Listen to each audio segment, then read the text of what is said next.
নমস্কার বন্ধুরা, আজকে রান্না করছি ভিন্ন স্বাদের নিরামিষ পোলাও। তার জন্য এখানে নিয়েছি প্রয়োজন মতো মশলা, লবণ, আদা কুচি, 5 ফোড়ন, জিরে গুঁড়ো, ধনে গুঁড়ো, কাঁচামরিচ, এলাচি, দারচিনি, শুকনো মরিচ, তেজপাতা, নিয়েছি কিশমিশ, নিয়েছি বাদাম, ভোলার চাল নিয়েছি, জল ঝরিয়ে নিয়েছি, সয়াবিনটা জল ঝরিয়ে সিদ্ধ করে নিয়েছি। এবার চুলায় পাতিল বসিয়ে দিয়ে দিলাম ঘি, তাতে দিয়ে দিলাম এলাচি, দারচিনি, তেজপাতা, শুকনো মরিচ, দিয়ে দিলাম আদা কুচি, 5 ফোড়ন।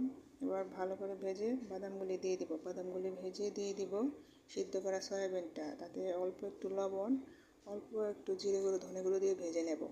ভাজা হয়ে গেলে পোলার চালটা দিয়ে দেবো। পোলার চালটা ভালো করে ভেজে তাতে পরিমাণ মতো জিরে গুঁড়া, ধনে গুঁড়া আর লবণ দিয়ে ভেজে গরম পানিটা দিয়ে দেবো। গরম পানিটা দিয়ে ঢাকা দিয়ে দেবো। 5 মিনিট পর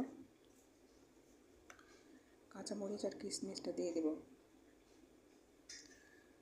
তো দেখতেই পাচ্ছ আমার পোলাওটা হয়ে গেছে। তো তোমরা বাড়িতে এবার একবার ট্রাই করো, দেখো খেতে ভালো লাগবে।